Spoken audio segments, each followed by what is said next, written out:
En beneficio del buen desarrollo de esta actividad, les solicitamos mantener teléfonos celulares apagados o con la opción silencio durante el desarrollo de este seminario, como así también cualquier otro dispositivo electrónico con alarma. Muchas gracias.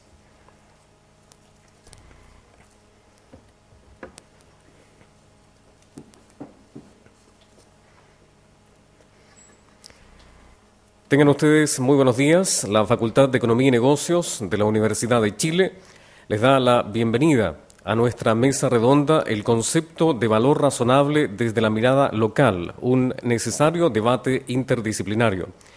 Con esta mesa redonda, el Comité Técnico IFRS de la Universidad de Chile pretende debatir de manera profunda y al más alto nivel el concepto de valor razonable y enviar a Londres, al Consejo de Normas Internacionales de Contabilidad e Información Financiera, ISB, las conclusiones obtenidas. Preside este evento el presidente del Comité Técnico IFRS de la Universidad de Chile, profesor Leonardo Torres. Le acompañan el señor Julio Acevedo, superintendente subrogante de bancos e instituciones financieras, y el señor Francisco Silva, jefe del área de gestión de proyectos estratégicos de la Superintendencia de Valores y Seguros. Agradecemos también la presencia en esta mesa redonda a los miembros del Comité Técnico IFRS de la Universidad de Chile, profesor José Luis Carreño, profesor Luis Jara y señor Elmo Moreno. Agradecemos asimismo la presencia de todos ustedes en este encuentro. Damos inicio a esta mesa redonda con las palabras del profesor Leonardo Torres, presidente del Comité Técnico IFRS de la Universidad de Chile.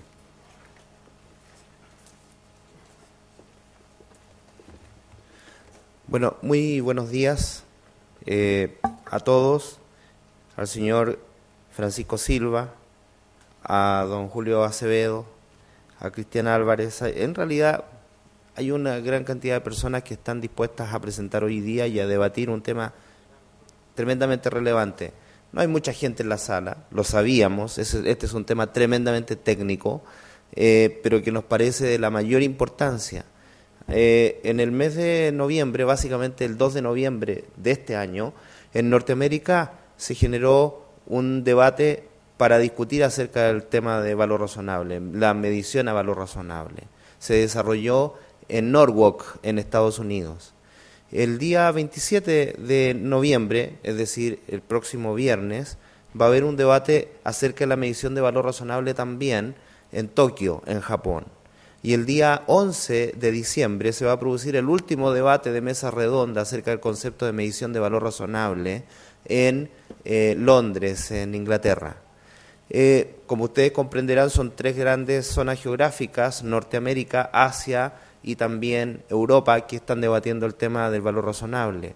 Latinoamérica no está presente en términos oficiales. Hemos querido nosotros posicionar el tema de manera local para desde acá enviar nuestros comentarios hacia Londres, porque acá en Chile estamos aplicando IFRS de manera full, de manera completa a partir del año 2009. Por lo tanto, algo tenemos que decir, algo tenemos que opinar. Y se ha convocado a esta mesa redonda en donde los reguladores de alguna manera nos van a contextualizar el concepto, nos van a contextualizar el tema, y nosotros después de la presentación de los reguladores estaremos en el debate ya de tipo técnico con el propósito de remitir en el mes de diciembre nuestras opiniones hacia Londres. La idea es generar en el futuro también debates similares respecto de temas tan importantes como el que vamos a abordar hoy día. Yo voy a ser sumamente breve porque lo que queremos es poner un énfasis especial en la discusión técnica que vamos a tener a lo largo del desarrollo de esta mesa redonda. Así que yo les agradezco mucho a quienes han tenido, digamos, la disposición a comentar técnicamente este tema y les aseguro que nuestro comité técnico va a levantar todas las conclusiones y los comentarios para poder ponerlos en Londres oportunamente. Así que muchas gracias y bueno, damos inicio a esta mesa redonda. Gracias. Muchas gracias, profesor. Tras las palabras del profesor Leonardo Torres, invitamos al superintendente de bancos e instituciones financieras subrogante, señor Julio Acevedo, a dirigir un saludo.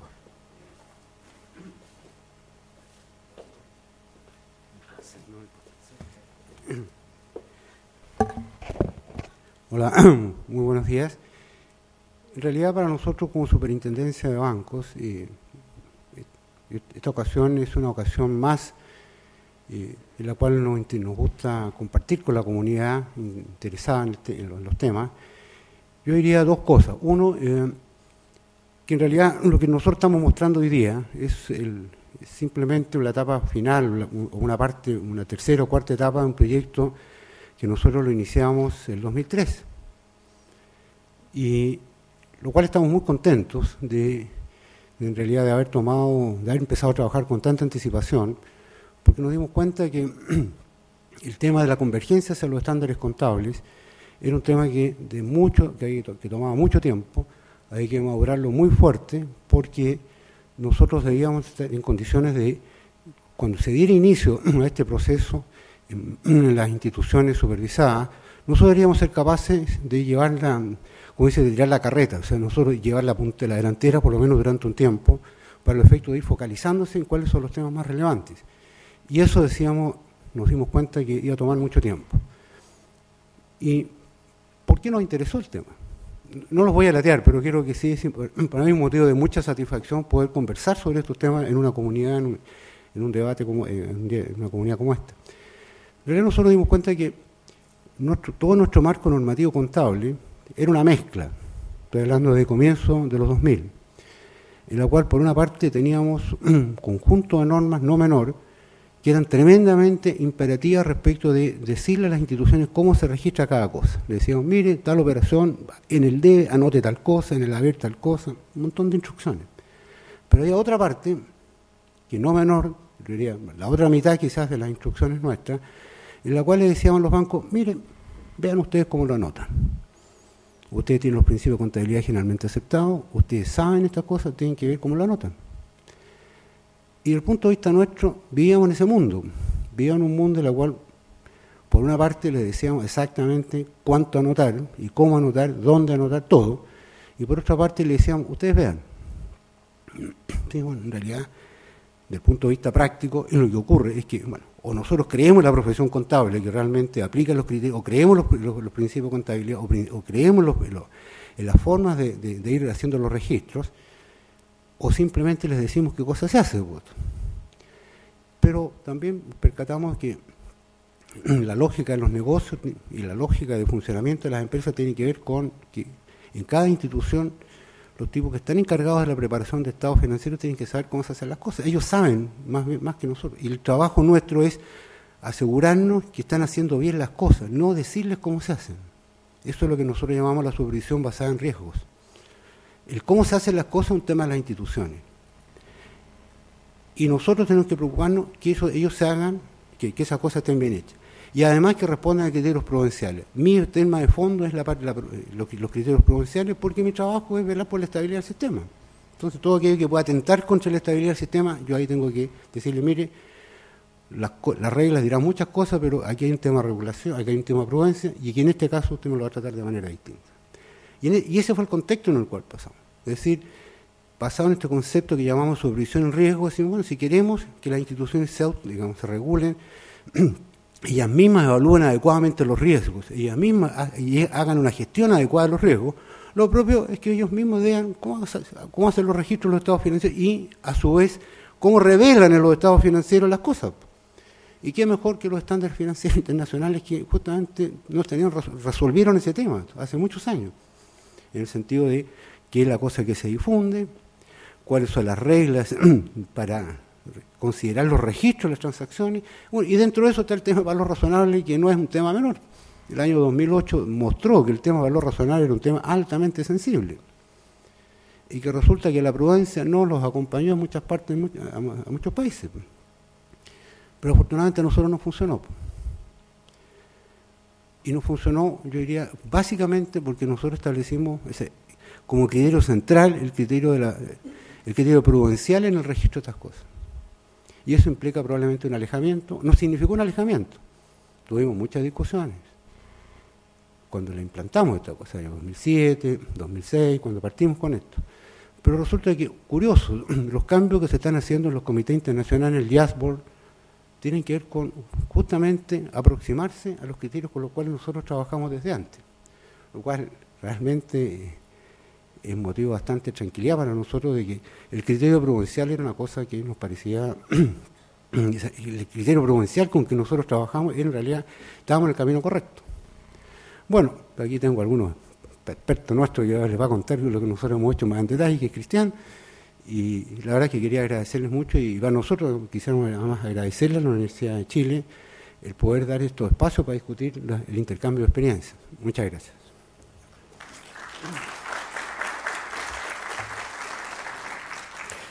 Agradecemos las palabras del señor Julio Acevedo. A continuación, dejo con ustedes al señor Francisco Silva, jefe del área de gestión de proyectos estratégicos de la Superintendencia de Valores y Seguros.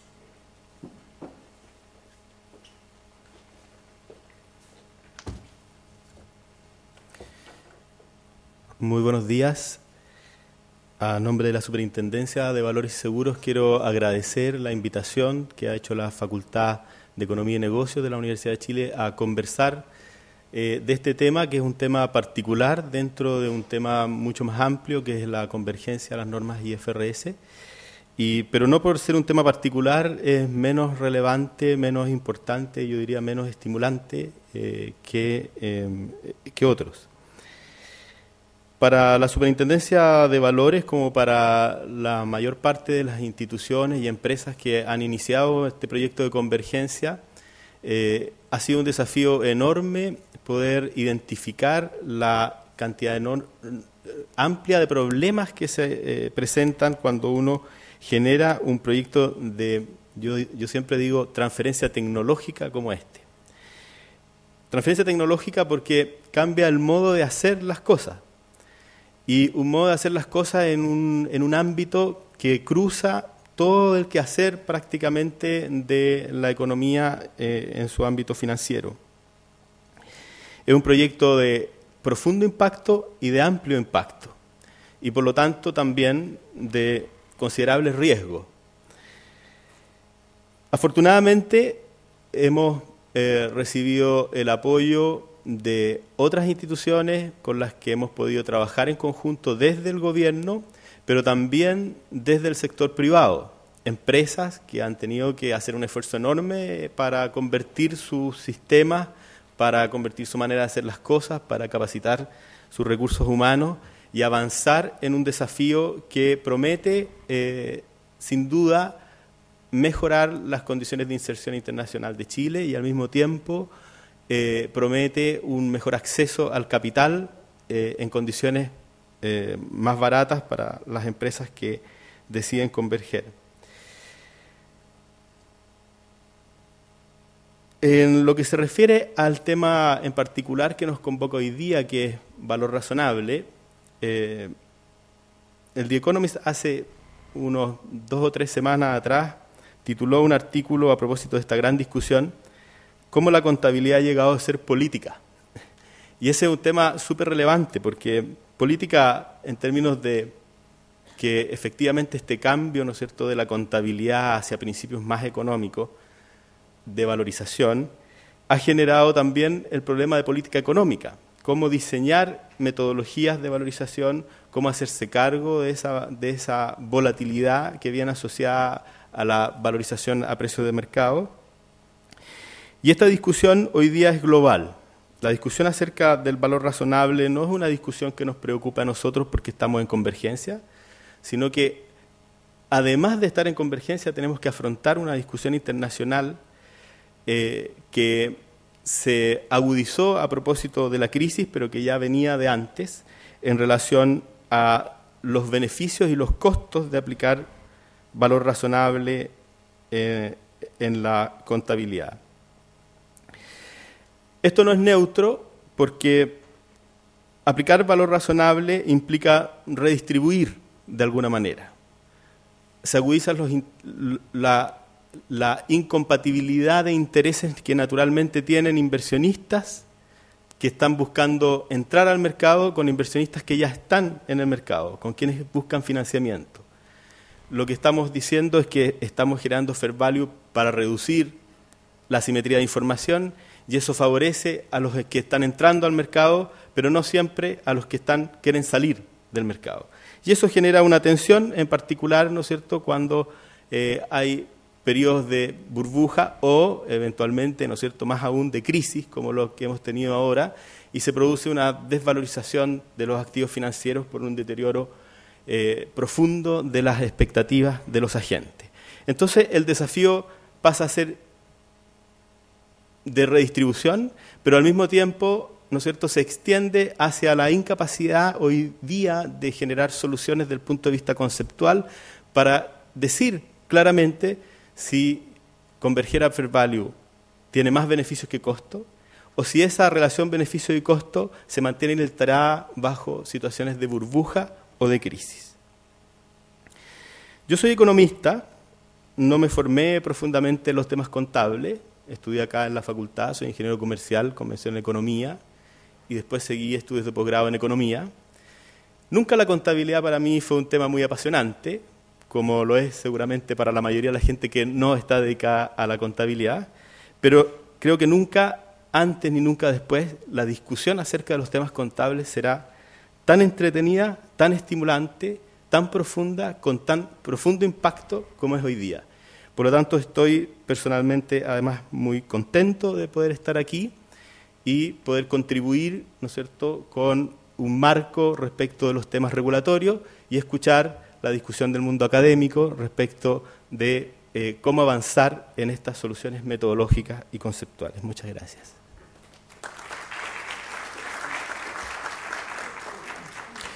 Agradecemos al señor Francisco Silva. E igualmente agradecemos a las autoridades su presencia en esta inauguración de nuestra mesa redonda y les invitamos ahora a integrarse a nuestro auditorio para participar plenamente de esta jornada.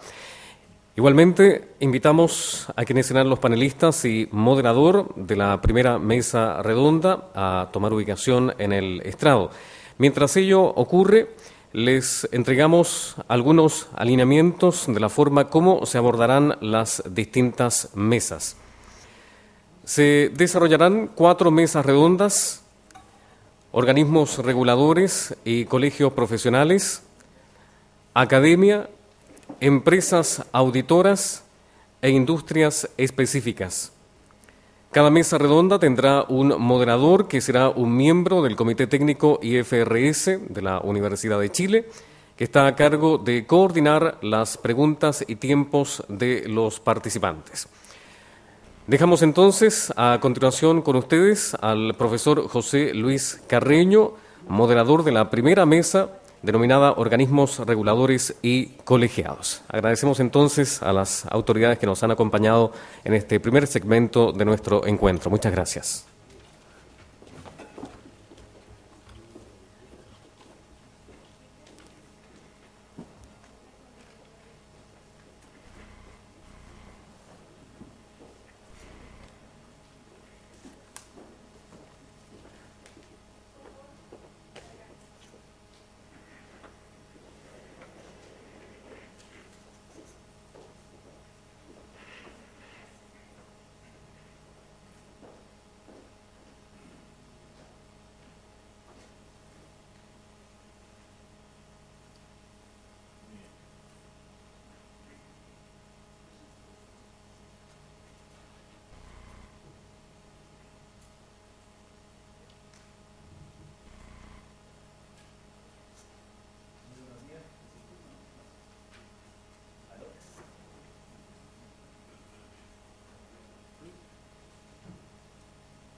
Muy buenos días a todos, bienvenidos, como ya se dijo, en especial a los panelistas que tenemos acá, destacados profesionales, todos.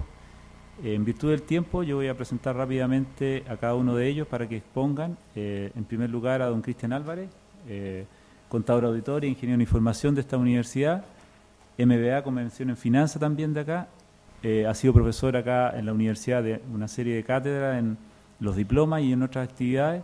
y actualmente se desempeña como jefe de la Unidad de Riesgo Financiero de la Superintendencia de Banco e Instituciones Financieras. Acá a mi lado también me acompaña don Francisco Silva, que ya fue presentado. Él es máster en Economía de la Universidad Católica de Lovaina y además es jefe de área de gestión de proyectos estratégicos de la Superintendencia de Valores y Seguros.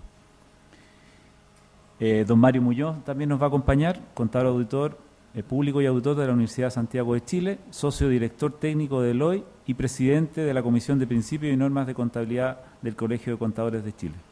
Ellos van a exponer y al final de las exposiciones vamos a hacerle algunas preguntas, los vamos a interrogar acerca de los temas. Así que le doy la palabra a don Cristian Álvarez para que pase a dar su presentación. Gracias.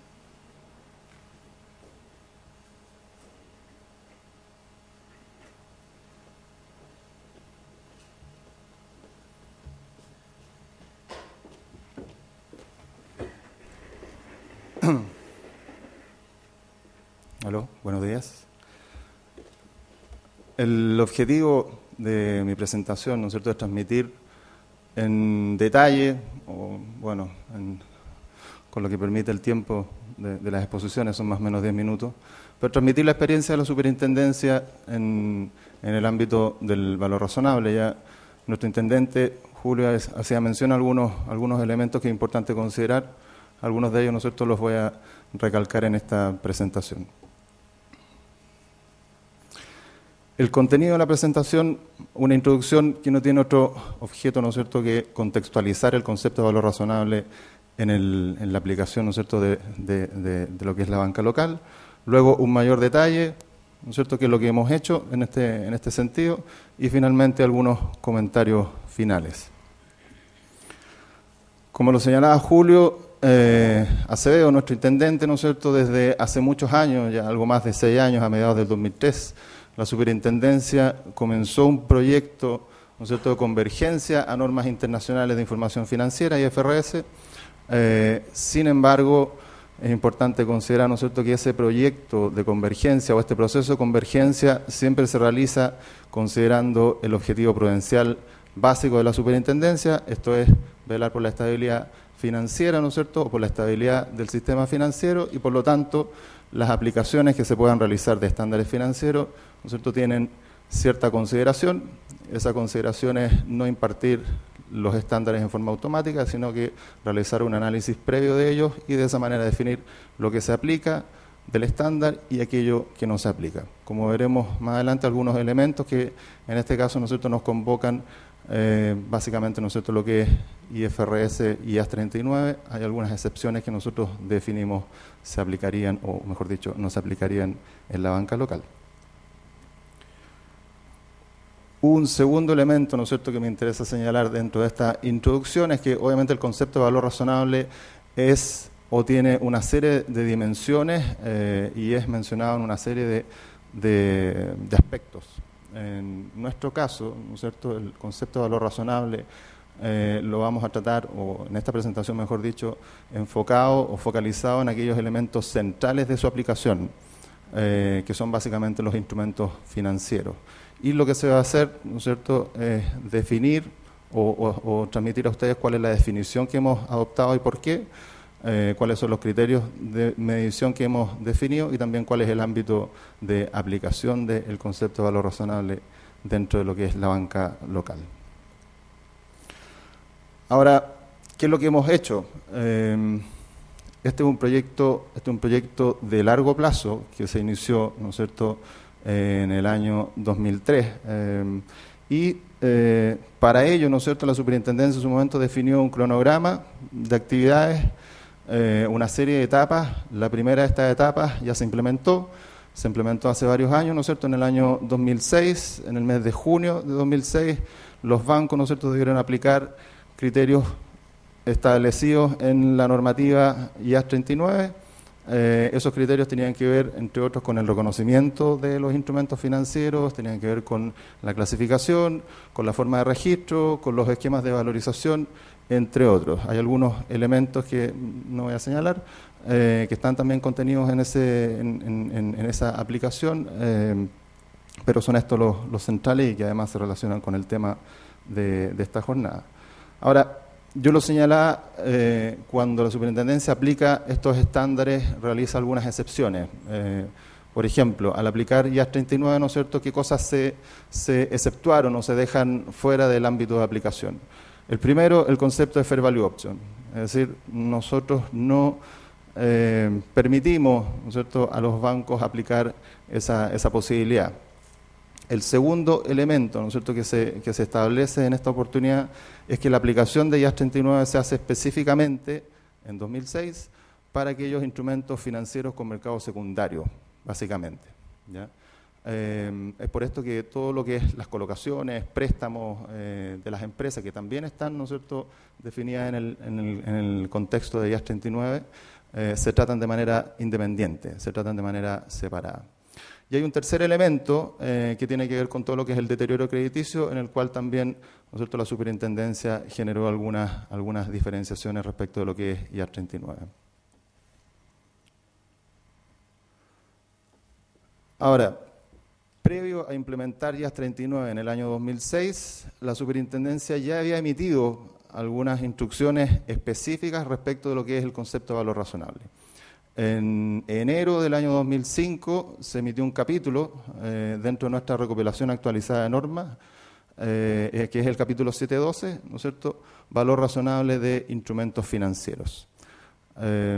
Obviamente ese capítulo, ¿no es cierto?, está dentro de lo que es las normativas que están contenidas y que están disponibles en la página web de la superintendencia, en caso que se quiera un mayor detalle.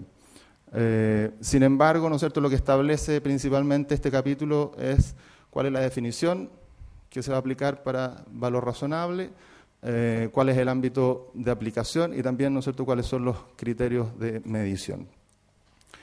Hay algunas actividades adicionales o algunos elementos adicionales que son básicamente desde el punto de vista de gestión y control, que también están definidos en ese capítulo.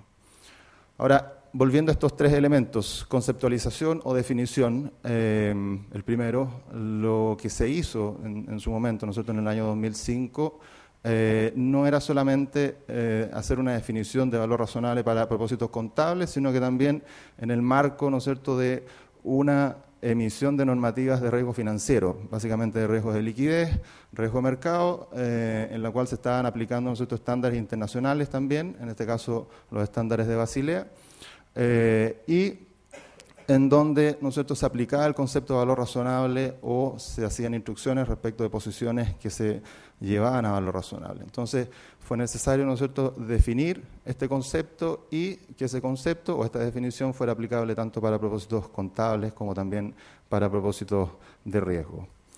Y es por eso, ¿no es cierto?, que si uno analiza la definición que tiene todavía vigente la superintendencia, con las definiciones que tenía en ese momento, ¿no es cierto?, IAS 39, no son totalmente coincidentes, ¿no es cierto? Ahora, como lo señalaba Julio, si uno analiza lo que se está proponiendo hoy día respecto de valor razonable, la convergencia es mayor. ¿Qué es lo que se define como valor razonable desde el punto de vista de la superintendencia para la banca local? Es el precio que alcanzaría un instrumento financiero en un determinado momento, ¿cierto?, en una transacción libre y voluntaria entre partes obviamente interesadas y debidamente informadas. Esa es la definición de valor razonable y, como digo, si uno la analiza en el contexto de cuáles son las propuestas que hay hoy día, ¿no es cierto?, una definición que es bastante coincidente. 2 minutos. Bueno, el segundo elemento, la determinación. No voy a entrar en detalle, sin embargo, me interesa decir, ¿no es cierto?, que hay instrucciones específicas para aplicar el concepto de valor razonable desde el punto de vista de cómo se mide. Una cosa es la definición, otra cosa es cómo se mide. Y tenemos criterios generales, que son básicamente criterios que apuntan, ¿no es cierto?, a establecer la jerarquía, cotizaciones, ¿no es cierto?, oficiales, precios de transacción en segundo lugar, finalmente modelo. Como digo, hay criterios generales respecto a esta actividad y también criterios específicos en función del tipo de valorización que se está aplicando. Desde el punto de vista del ámbito, como lo señalaba, son básicamente instrumentos financieros con mercado secundario. Esto para excluir, ¿no es cierto?, lo que son las colocaciones o para hacer la diferenciación respecto a lo que son las colocaciones o préstamos. Entonces estamos hablando de instrumentos de renta fija, negociación, disponible para la venta, ambos, ¿no es cierto? La única diferencia es contra qué se lleva el ajuste de valor razonable. Instrumentos derivados, que en general, ¿no es cierto?, se llevan a valor razonable contra resultados, salvo algunas posiciones sujetas de cobertura contable y las posiciones en moneda extranjera. Lo que uno ve, ¿no es cierto?, es que las características del mercado local llevan a que los instrumentos de renta fija en general, ¿no es cierto?, se valoricen de acuerdo a cotizaciones o precios de transacciones. En general son posiciones bastante líquidas, las menos líquidas obviamente hay esquemas de modelación.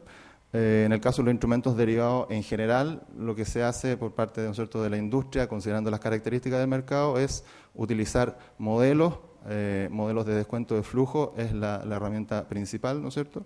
Y en el caso de las posiciones en moneda extranjera es definir tipos de cambio de mercado y respecto de esas posiciones, ¿no es cierto?, aplicar estos tipos de cambio de mercado. ¿Qué ha significado para los bancos esta normativa? Obviamente, ¿no es cierto?, generar políticas de valor razonable, aprobadas al más alto nivel, generar esquemas de medición, implementar esos esquemas de medición que no siempre están una tarea tan trivial, ¿no es cierto?, asignar responsabilidades, generar áreas responsables de definir los métodos, de implementar los métodos, de validar los métodos, de revisar los resultados, de documentar los resultados, etcétera. Todo eso es una tarea importante de parte de los bancos, ¿no es cierto?, y también de parte de los auditores y de la superintendencia en su revisión.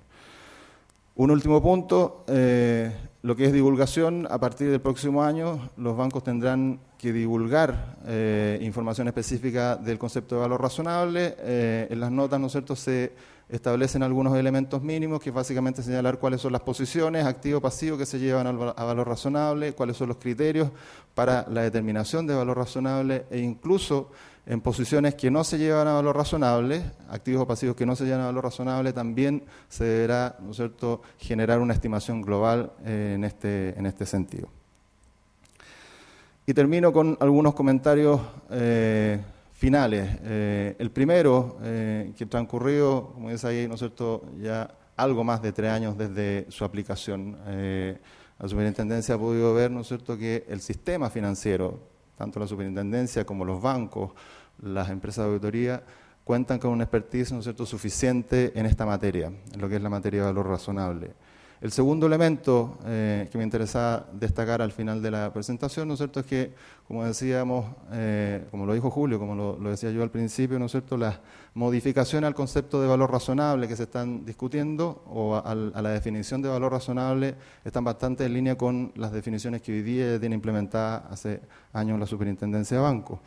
Y segundo, todos sabemos que aparte de estas modificaciones a valor razonable, también hay una serie de modificaciones en el ámbito de IAS 39. Hay algunas que son relevantes, como, ¿no es cierto?, la clasificación de instrumentos, en la cual se definen básicamente 2 grandes áreas de valorización: activos o pasivos a valor razonable, activos o pasivos a costo amortizado, dejándose fuera nosotros las 4 clasificaciones que hoy día tenemos. Ese es un cambio menor y por lo tanto, cuando uno analiza o quiere analizar, ¿no es cierto?, los cambios en el concepto de valor razonable, no puede dejar de lado, ¿no es cierto?, los cambios, ¿no es cierto?, que en el fondo tienen que ver con la aplicación del valor razonable. Ese es un elemento, y obviamente ese elemento, ¿no es cierto?, lo tiene en cuenta la Superintendencia de Bancos a la hora de evaluar eventuales modificaciones y, como lo decía Julio, como lo decía yo también, siempre también teniendo en consideración, ¿no es cierto?, el objetivo principal de la superintendencia, esto es los criterios prudenciales que deben regir su labor. Muchas gracias, Cristian. Agradecemos.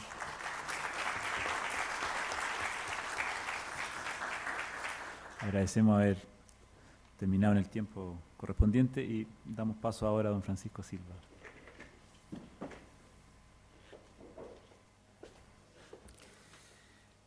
Bueno, una de las tareas más difíciles que me ha tocado en este proyecto es resumir en 10 minutos los problemas de valor razonable, pero bien, de todas maneras es posible porque es un marco general. Ustedes, me voy a referir en términos muy generales a los temas. Primero, a ver, voy a ver si puedo poner mi presentación.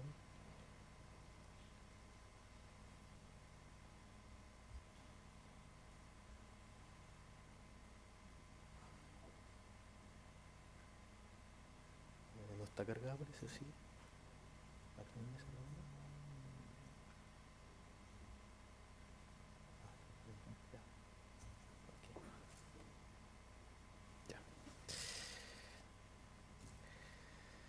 Bien, primero quiero dar algunos antecedentes en términos muy generales porque algo de eso ya ustedes conocen y se ha conversado.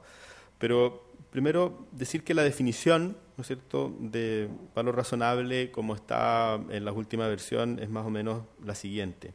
Precios a recibir si se vende un activo o a pagar si se transfiere un pasivo en una transacción ordenada entre participantes de mercado en una fecha de medición. En ausencia de una transacción real en la fecha de medición, una medición de valor justo asume una transacción hipotética en el mercado más ventajoso para el activo o pasivo. Bueno, hay además, ¿no es cierto?, si uno entra más a profundidad en la norma, conceptos como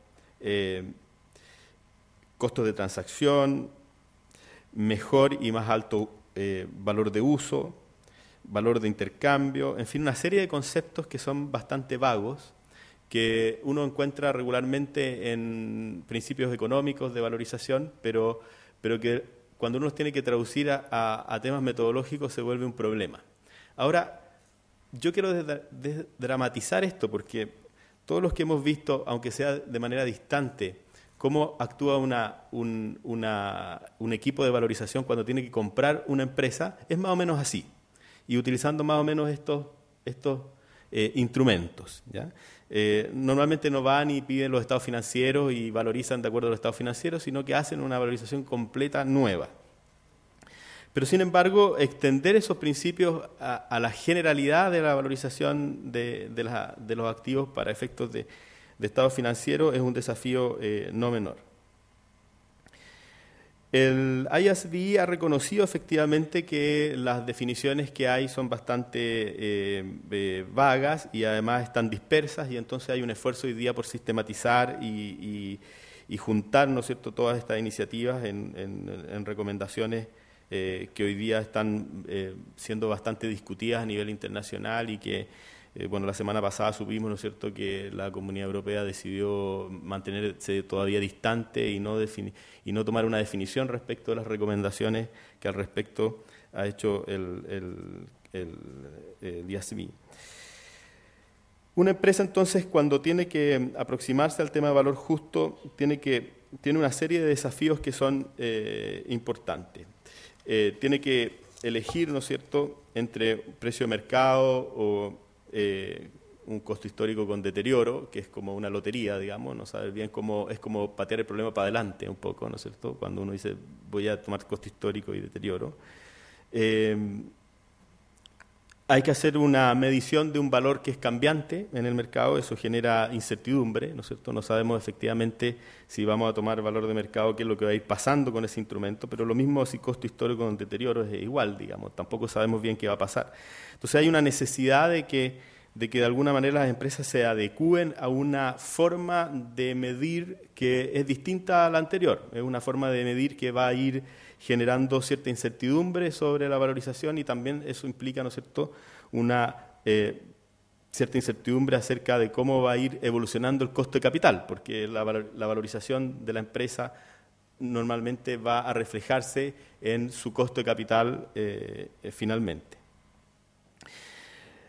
Además, ¿no es cierto?, la crisis internacional ha mostrado que todos estos problemas, toda esta incertidumbre se agudiza de manera radical, ¿no es cierto?, cuando se producen eventos de crisis.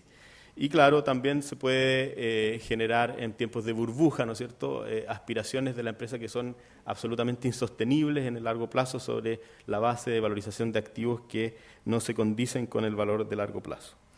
Entonces la empresa tiene un sinnúmero de desafíos desde el punto de vista de cómo aborda las metodologías y cómo aborda los riesgos y la incertidumbre, ¿no es cierto?, que se vienen con los resultados de esas valorizaciones. El marco regulatorio, por su parte, también tiene sus desafíos. La responsabilidad de alinear incentivos de los agentes para estructurar un mercado que dé valorizaciones que sean confiables, en las que uno pueda efectivamente basar, ¿no es cierto?, una afirmación de cumplimiento de valor razonable. Esa estimulación del mercado debe ser, además, debe cumplir como dos requisitos fundamentales. Primero, establecer cierta competitividad, ¿no es cierto?, en el mercado de valorización, pero también ciertos mínimos estándares de valorización. Mitigar conflictos de interés, que son propios, ¿no es cierto?, de agentes de apoyo normalmente, ¿no es cierto?, como por ejemplo los auditores externos, que de apoyo a la regulación, ¿no es cierto?, que auditan, pero que al mismo tiempo, si generan valorizaciones, terminan con ciertos conflictos de interés. Eso está regulado hoy día internamente en las normas que los auditores tienen y ha dado cabida, ¿no es cierto?, a terceros actores para estructurar un mercado de valorización. Bueno, todos estos temas de alguna manera están pendientes en Chile y, por supuesto, ¿no es cierto?, el que más resalta a nivel internacional para los organismos regulatorios es lidiar con los grupos de interés, ¿ya? Los grupos de interés, obviamente, también están interesados en poder tener soluciones respecto de las normas de valorización que les acomodan más. Y ahí claramente, ¿no es cierto?, uno ve que el liderazgo lo llevan la banca y las compañías de seguro a nivel internacional, que resultan bastante disonantes con las opiniones que podían tener los inversionistas institucionales, que de alguna manera están representando el interés de la otra parte en el mercado, digamos. Es un tema no fácil, ¿ya? Hay mucha inversión a nivel internacional respecto de generar lobby para influir sobre las decisiones que los organismos regulatorios tienen respecto de adoptar las normas que está recomendando el IASB.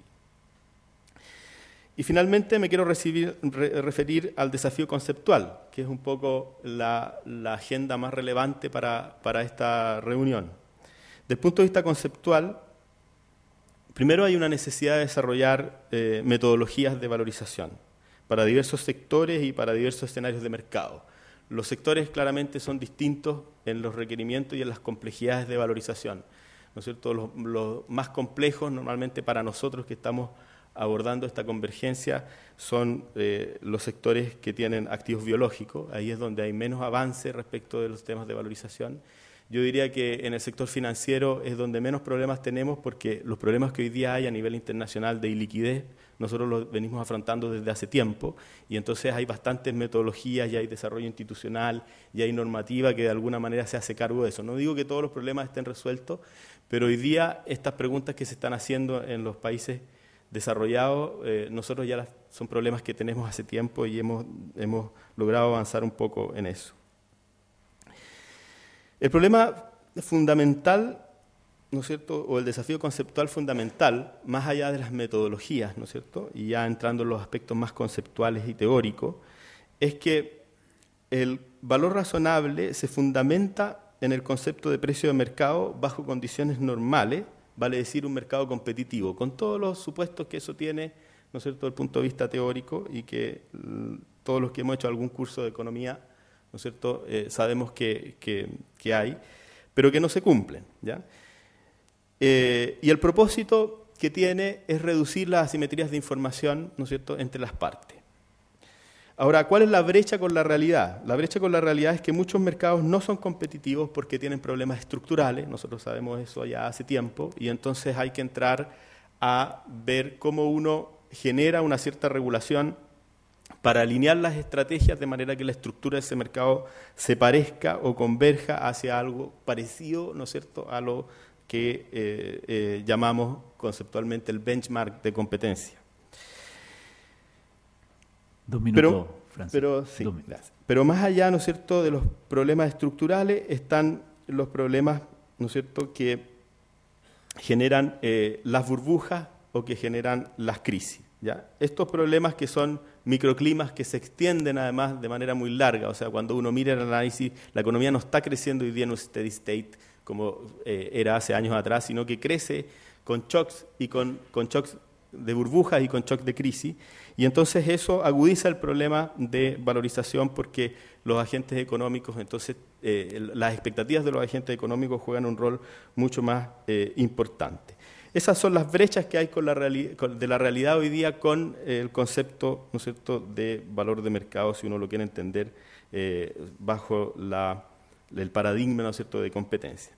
Entonces, la adopción del valor razonable tiene un componente de suma de juego de suma cero, que también hay que recoger. Ya esto tal vez teoría más para los teóricos de juegos o para quienes quieren medir, ¿no es cierto?, en el ámbito de incertidumbre algunos valores de agentes, ¿no?, o cómo participan los agentes del valor económico.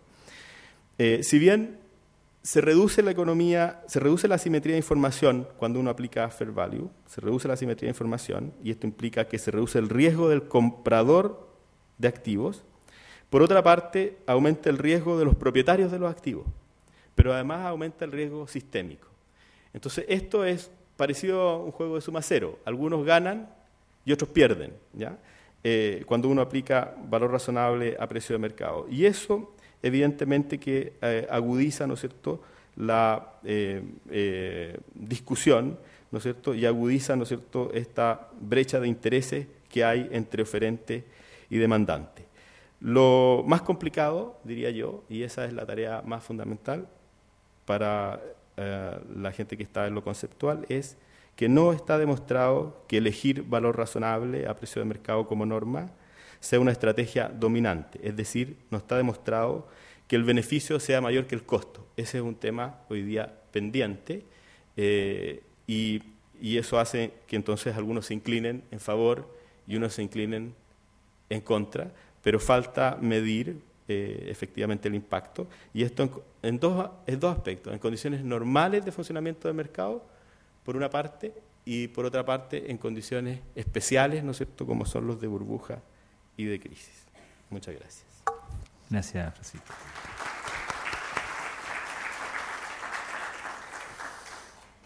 Bien, para finalizar esta mesa, pasa a continuación don Mario Muñoz a exponer su punto de vista.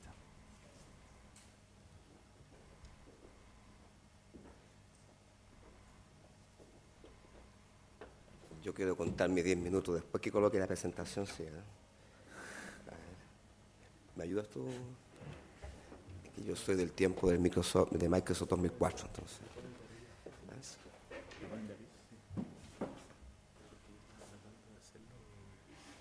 Ahí vienen de arriba. Tenemos ayuda. Ya.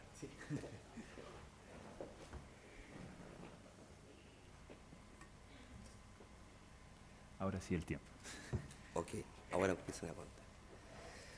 Bueno, muchas gracias a nombre del Colegio de Contadores por la invitación a conversar de este tema.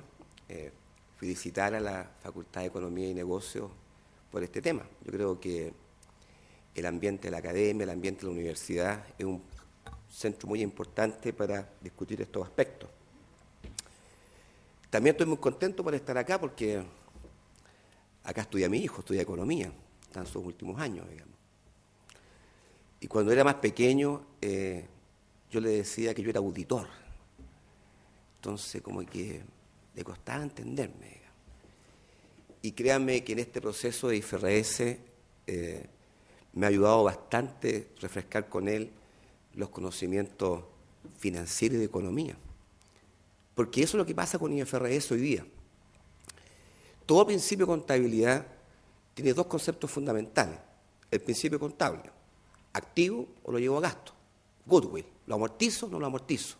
Registro los impuestos diferidos o no registro los impuestos diferidos. Y el segundo aspecto es la evaluación. Y ese es un tema tremendo desde el punto de vista de IFRS. Y por año nosotros aceptamos el costo, digamos. Si los activos estaban ahí, nadie se los llevaba para la casa, estaban registrados por la factura, todo el mundo tranquilo. Y esto agrega un concepto distinto, que ahora la contabilidad pretende llevar esto a un concepto económico. Por lo tanto, mi presentación apunta a eso, a combinar lo que es transición a IFRS y el desafío del fair value, poner en la mesa los aspectos que implica el fair value, no solamente desde el punto de vista contable, también desde el punto de vista gobierno corporativo, especialistas, etc. Internacionalmente, los principios de contabilidad, US GAAP y IFRS, han establecido el concepto fair value como la medición en su estado financiero. Es complejo. hay aspectos de conocimiento del mercado, mercado activo, pero es lo que hoy día apunta. Nos gustará, no nos gustará. Esto no lo podemos evitar. Sí tenemos que tener el conocimiento y las medidas para aplicar lo correcto, también desde el punto de vista de recursos especialistas. Ahí estamos. Ventajas y desventajas para las compañías. Sí, en IFRS hay opciones, costo o tasación para activo fijo, pero tiene aspectos de costo y beneficio involucrados. ¿De dónde obtengo la información? ¿Tenemos profundidad en el mercado por algunos tratamientos de fair value? Cuando las compañías tienen que valorizar un instrumento derivado, pueden cotizar a 3 bancos, y los 3 bancos pueden dar cifras distintas, muchas veces más por la liquidez del instrumento o por la posición de liquidez del banco, más que por el propio instrumento. ¿Y quiénes están autorizados para entregar estos valores? Hoy día no hay un tema regulatorio sobre eso, un tema a discutir. La única señal que hay, ¿cierto?, es cuando teníamos el Boletín Técnico 72, la circular 1698 de la Superintendencia, estableció que cuando habían fair value de compras de empresas, no podía ser el auditor ni alguien de la compañía compradora ni vendedora. Es un tema a conversar. ¿Habrá regulación sobre esto? ¿Bastará que las compañías contraten a cualquier externo? Un tema a discutir. ¿Dónde aplica? ¿Dónde está este tema del fair value? Y la verdad de que está en todo el estado financiero, brevemente. En la industria avícola, NIC 41, fair value con efecto en resultado, activo fijo, costo, tasación, maquinarias, instrumentos financieros. ¿Dónde busco los datos? Voy a buscar precios de venta para los que sean activos biológicos, voy a ver traders, bancos, instrumentos financieros, Tattersall, tasadores, etcétera. Esto es solamente un tema que está puntualmente asociado a algunos activos y pasivos que tienen que estar valorizados a fair value, y la verdad de que está inserto en todo el estado financiero. Presentación de estado financiero, una serie de revelaciones. Existencia, sí, NIC 2 al costo, pero la prueba de costo-mercado sigue siendo válida. Impuesto a la renta, impuesto diferido sobre pérdidas tributarias, se puede registrar en la medida que la compañía pueda demostrar que va a generar utilidades tributarias suficientes. Y entramos en toda una mecánica de evaluación de resultados futuros. NIC 16, activo fijo, al costo de tasación, arrendamiento financiero, beneficio ampliado, NIC 19. Tenemos que provisionar en función de sus beneficios futuros de acuerdo a los distintos niveles que va a tener en el tiempo, con tasas de interés. Bueno, se ha conversado bastante sobre NIC 32, NIC 39. No solamente desde el punto de vista de la evaluación de activos, recordemos también todo lo que implica IFRS 7. Hay que revelar en nota a los estados financieros los riesgos que las compañías pueden estar expuestas y cómo sus estados financieros pueden cambiar, asociados a temas de riesgo de tasa de interés, riesgo de tipo de cambio y riesgo de crédito, con ciertos modelos. Eso es casi magia, digamos. Pero tenemos que tener modelos para eso. Deterioro para activos fijos, deterioro para goodwill. Estimar los valores futuros de recuperación por unidad generadora de efectivo, con tasas de interés, con riesgo, sin riesgo, con desarrollo, sin desarrollo. NIC 37, registrar todo lo que sea pasivos por restauración, que las compañías tienen que incurrir a futuro para reponer el daño ambiental. Evaluación de precios, cuánto me va a costar de restauración, qué planes voy a hacer, tasa de interés, etc.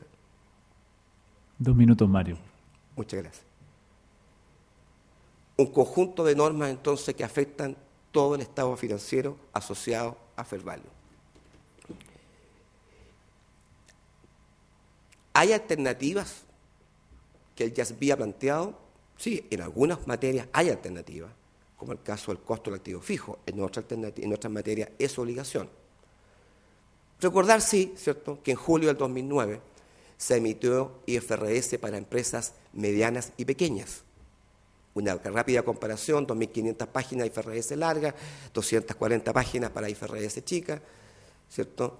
3.000 preguntas de revelación para la IFRS larga, 300 preguntas de revelación para la IFRS chica, eliminación, simplificar la norma, el activo fijo ya no va tasado, va al costo, los activos biológicos ya no van a fair value, en la medida que no sea difícil su cálculo, sí, sino al costo. Hay una mirada del IASB en lo que son empresas medianas y pequeñas respecto al fair value. Método generalmente aceptado, flujo de caja descontado, método comparativo y método de reposición. Problemática, muchos supuestos en la preparación de estado financiero, falta de especialistas, profundidad del mercado, impacto del sistema informático, medición de performance, cambio en el pensamiento de las compañías, el gobierno corporativo, ¿quién va a hacer esto? Y también una mirada de que esto no significa una contabilidad agresiva desde el punto de vista de aplicación de fair value, mayores costos. Pero, pese a todos los elementos internacionales sobre la materia, el tema no ha sido como metodología, como enfoque abandonado, al revés, fortalecido. Lo que sí el punto es tener buenas metodologías para esto. Y para terminar, eso también es una buena oportunidad de especializarse, que la profesión contable crezca, refrescar, como me tocó a mí, los conocimientos de contabilidad y financiera. Gracias. Muchas gracias.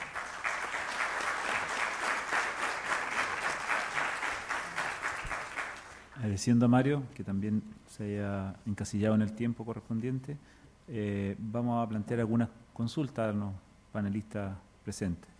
A don Cristian Álvarez me gustaría preguntarle cómo se afecta a la industria bancaria con las instrucciones sugeridas en el borrador de medición de valor razonable emitido por el IASB.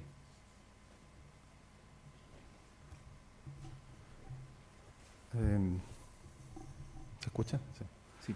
A ver, de acuerdo a lo señalado ya en la presentación, efectivamente, desde el punto de vista de la medición de valor razonable, desde el punto de vista de la definición, mejor dicho, de valor razonable del concepto, nosotros consideramos que las disposiciones que hoy día está aplicando, ¿no es cierto?, la banca, básicamente están en línea con las nuevas definiciones que aplicaría el IASB para lo que es el concepto de valor razonable. No hay muchas exigencias o nuevos requerimientos que está haciendo IASB respecto de aplicación o mejor dicho, respecto, ¿no es cierto?, de cómo determinarlo, sino más bien de cómo se define. Y en ese sentido consideramos que efectivamente, ¿no es cierto?, estamos bastante en línea y no debería tener impactos significativos para la banca. Lo importante sí es señalar o recalcar lo que dije, que efectivamente una cosa es el cambio que se puede hacer respecto de valor razonable en términos de su definición,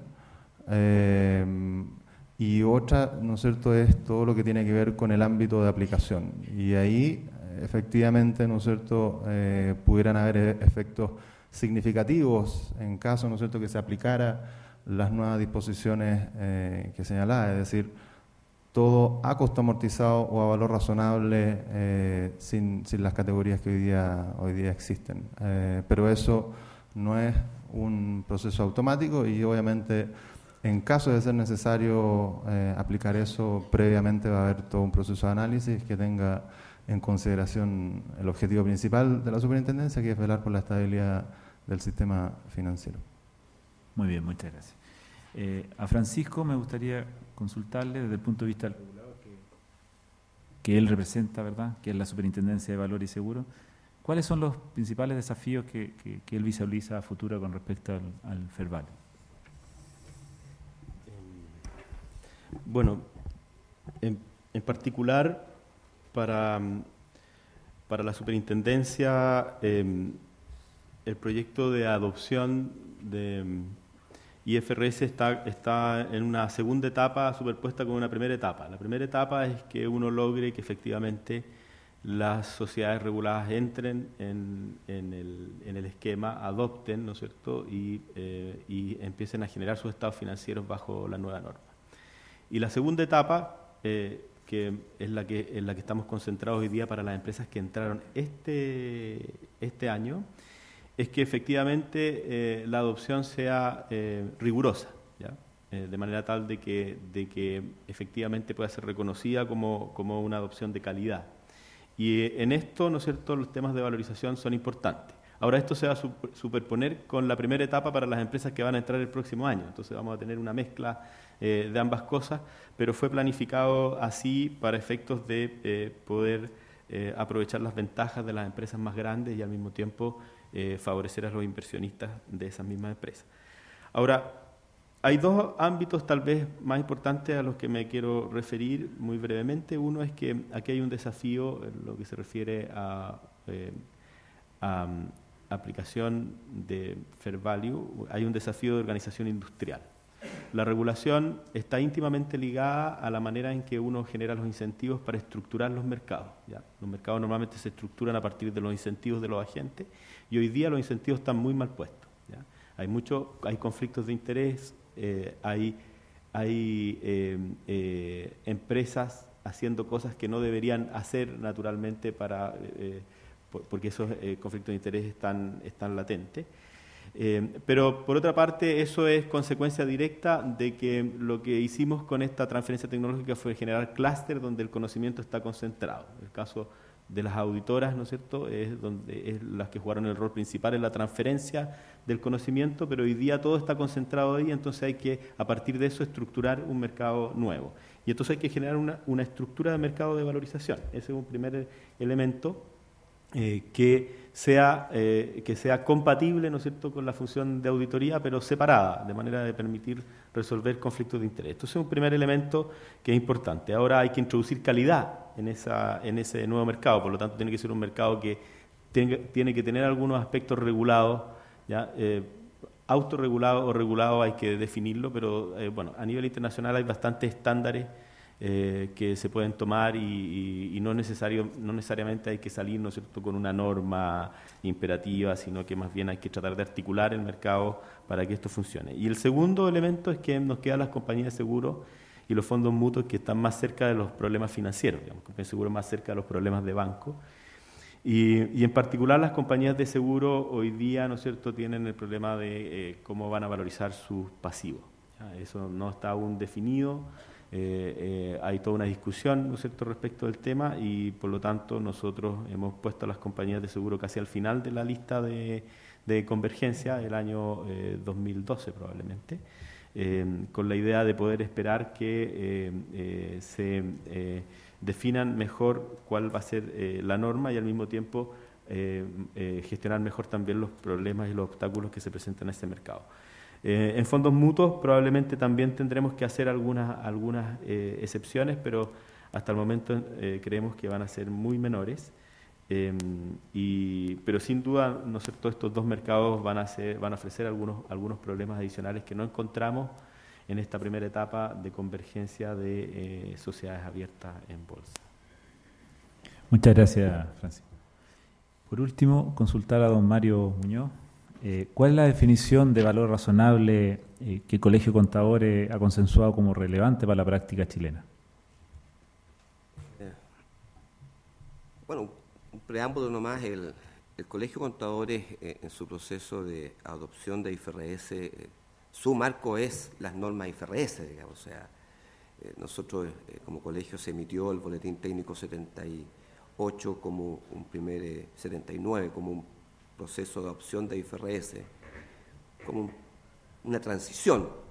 En el corto plazo las normas van a ir directamente emitidas al IASB, más aún cuando ya tenemos en la mesa las normas IFRS para empresas de PYMEs. Por lo tanto, todo lo que hace el Colegio de Contadores en el tema IFRS está bajo el marco técnico del IASB. Y por lo tanto, en ese contexto, digamos, la definición, el alcance, el concepto que maneja el Colegio de Contadores en todo lo que es fair value, metodologías de evaluación, están estrictamente en el marco del IASB. Y si uno mira el IASB en su comité de las normas International Evaluation Standard, digamos, la definición, el colegio la acoge, digamos, que es básicamente el valor, el importe, ¿cierto?, donde un activo va a cambiar cambio de manos entre un probable comprador o un probable vendedor. asumiendo que ese probable comprador y probable vendedor están haciendo esta transacción sin presión de ninguna naturaleza, y que ambos tienen toda la información disponible para estos efectos. Esto que suena tan bonito, digamos, mirado desde el punto de vista del ESG, en la práctica sí tiene un tema de fondo, que es la metodología. La metodología. Yo creo que ahí está el tema central del concepto. O sea, ¿qué resguardos se pueden tomar desde el punto de vista de la metodología? Muchas gracias, Mario. Agradecemos a todos los panelistas de esta mesa y invitamos a todos los asistentes ahora a un coffee break.